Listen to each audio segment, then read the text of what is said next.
When Miss Yvonne Bonds reached out to our station, her name took me right back to 5th grade art class because she was my teacher.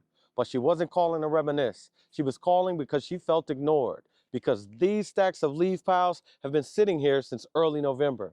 And after this weekend storm, they're causing a real hazard for neighbors. So I came here to listen and see what's going on. Ms. Bond says she'd never seen leaf collection fall this far behind. So I've lived here since 1965.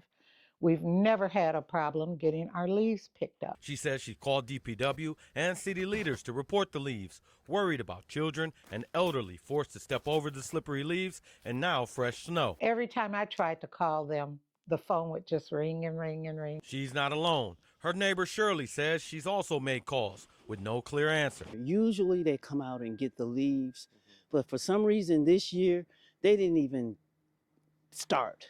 Shirley came out to shovel. Not the snow, but leaves.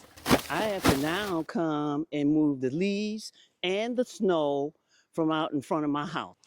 So I sent a letter to DPW on November 21st asking for clarity and whether crews can be dispatched. DPW responded that that complaint was sent to sanitation management, but when I came here a week later, I found pile after pile of untouched leaves. We shouldn't have to fight for services. So I went back to DPW for answers. We haven't forgotten about leaves. DPW's Ernest Stubbs says leaf drop ended November 30th, and an early snowstorm has created delays, but they're still working. Even after that deadline, it takes 2 to 3 weeks to get all the streets in Milwaukee and get all those leaves up. DPW is now aware of these leaf piles and says crews will be rotating through this neighborhood soon. Locals can track leaf pickup updates on the city's website.